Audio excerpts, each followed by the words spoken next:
हम अक्सर ही बड़े ज्यादा एक्साइट हो जाते हैं जब हमें दूसरे ग्रहों पर जीवन की बात का पता चलता है कि बहुत सारे लोग चाहते भी हैं कि दूसरे ग्रहों पे हम लोग जाके रहें धरतीवासी। और अक्सर ही हमारे साइंटिस्ट इस होड़ में लगे रहते हैं कि जल्दी से जल्दी चांद या फिर मंगल ग्रह को रहने के काबिल बनाया जा सके।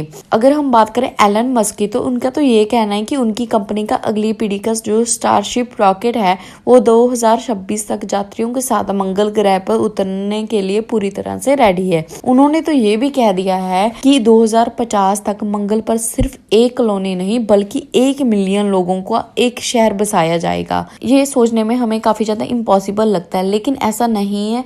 अगर हम कुछ परिस्थितियों को अपने काबू में कर लेते हैं तो मंगल ग्रह यानी कि मार्स पर जीवन हम दोबारा से ला सकते हैं। शायद आप लोगों को ये पता नहीं होगा कि मार्स पे धरती की तरह ही जीवन होता था, लेकिन वहां की परिस्थितियों अनुकूल ना होने की वजह से धीरे धीरे करके वो जीवन खत्म हो गया। तो आइए जानते हैं इस वीडियो में कि कौन सी ऐसी चीजें जिन पे साइंटिस्ट वर्क कर रहे हैं और जिन पे वर्क करने के बाद असल में मार्स पे जीवन संभव हो सके और वहां पे सच में एलन मस्क के अकॉर्डिंगली कॉलोनीज बन सकती हैं। उन सब के बारे में जानने से पहले आप मेरे चैनल को सब्सक्राइब कर लीजिए ताकि ऐसा कंटेंट आपको देखने को मिलता रहे। सबसे पहले हमें जीने के लिए जिस चीज की जरूरत होती है वो है ऑक्सीजन।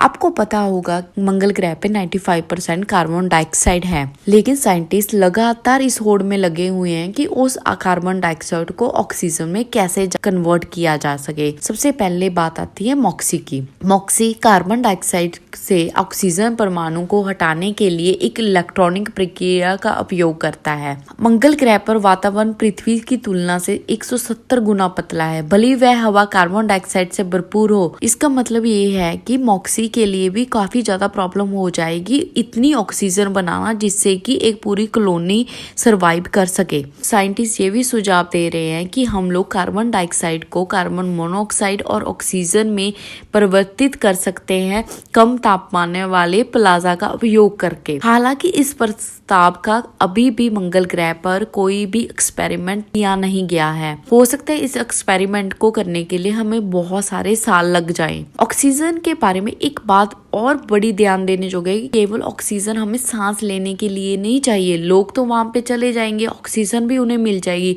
लेकिन जिस रॉकेट के द्वारा हम लोग वहां पे पहुंचेंगे, अगर हमें किसी भी परिस्थिति में वापस आना पड़ता है तो उस रॉकेट को चलाने के लिए जो ईंधन लगता है वो भी तरल ऑक्सीजन है। तो हमें इतना तरल ऑक्सीजन कम से कम हमारे पास होना चाहिए जिसके साथ हम लोग उस रॉकेट का उपयोग करके आराम से धरती पर वापस आ सके। उसके बाद आती है बारी पानी की। वहाँ केवल उतना ही पानी है जिससे पहले अंतरिक्ष यात्री अपने साथ लेकर जा सकते हैं, मतलब कि बहुत ही कम। अगर हमें वहाँ पे कॉलोनीज बनानी है तो हमें पानी के संसाधन ढूंढने होंगे। हाँ, ये सच है कि बहुत सारे साइंटिस्ट ने मूत्र और पसीने को पीने योग्य पानी में चेंज करने के लिए कई कार्यक्रम का उपयोग किया है, लेकिन ये पानी काफी नहीं होगा। इससे जीवन तो चलने लगेगा, लेकिन जिंदगी जीने के लिए पानी की बहुत सारी जरूरतें होती है। ज्यादा से ज्यादा हम लोग ये कर सकते हैं कि वहाँ पे पानी का उपयोग करने के लिए हमें मंगल ग्रह के महासागरों जिसमें पानी हुआ करता था, जहाँ पानी के बर्फ के जमाव या चट्टानों में यहाँ पे थोड़ी भी मात्रा में पानी है उसे किसी तरह से पिघलाना पड़ेगा, यानी कि ग्रीन हाउस की जो गैसेस है उनका इस्तेमाल करना होगा ताकि हमें सक्षम मात्रा में पानी मिल सके और हम लोग वहाँ पे अपना जीवन चला सके। उससे बाद बड़ी प्रॉब्लम हमारे पास है ग्रेविटी। इसकी कमी इंटरनेशनल अंतरिक्ष स्टेशन पर रहने वालों के लिए पहले से एक बड़ा मुद्दा बन चुका है। हम सब जानते हैं कि अंतर्राष्ट्रीय यात्री रॉकेट कैली को पृथ्वी पर लौटने के बाद चलने और अपने नियमित संतुलन हासिल करने में बड़ी परेशानी हुई थी। मंगल पर पृथ्वी की तुलना में 62% कम ग्रेविटी है। हालांकि साइंटिस्ट के पास 7 से 9 महीने ग्रेविटी से लड़ने के लिए काफी ज्यादा सुझाव हैं, लेकिन ये सुझाव काफी नहीं है। अंतरिक्ष में कुछ भी ठोस प्रयास नहीं किया गया है, इसलिए इस पर हमें काफी गहराई से सोचना होगा ताकि वहाँ पे जीवन संभव हो सके। उसके बाद आता है वहाँ का तापमान, जो बहुत ज्यादा बड़ी हर्डल है हम लोगों के लिए, क्योंकि मंगल ग्रह का जो तापमान है वो 80 डिग्री फ़ारेनहाइट है, मतलब कि काफी ज्यादा ठंडा है। वैज्ञानिक सोचते हैं कि हम ग्रह के टेराफॉर्म कर सकते हैं, मीन्स की जलवायु को गर्म करने के लिए ग्रीन हाउस प्रभाव पैदा कर सकते हैं। जलवायु को मनुष्यों के लिए रहने योग्य बनाने के लिए उपयुक्त गुंबदों और लावा ट्यूबों को तापमान नियंत्रित करने की आवश्यकता होगी।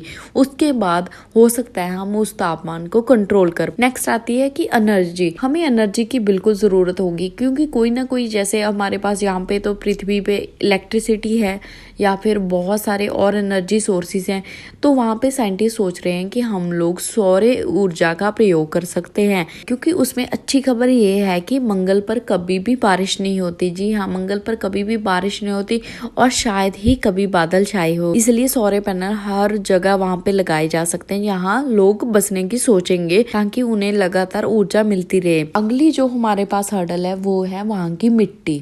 वहाँ की मिट्टी में रासायनिक सूत्र C104 होते हैं, जो कि मनुष्यों के लिए काफ़ी ज़्यादा जहरीले होते हैं। तो उस मिट्टी में कुछ भी उगाना काफ़ी ज़्यादा मुश्किल है। अगर हम सोचें कि इन रसायनों को हटा भी देंगे तब भी हम बहुत ही लिमिटेड, बहुत ही थोड़ी मात्रा में कुछ सब्जियां उगा पाएंगे, जैसे कि पालक, लहसुन और प्याज इत्यादि। अगर हम इन सारी हर्डल्स को पार कर लेते तो हाँ, मंगल ग्रह पर जीवन संभव है और साइंटिस्ट लगातार इस चीज पर काम कर रहे हैं ताकि वहां पे जिंदगी जीने के लायक उस ग्रह को बनाया जा सके। अगर आपको मेरी ये वीडियो अच्छी लगी हो तो प्लीज मेरे चैनल को सब्सक्राइब करें।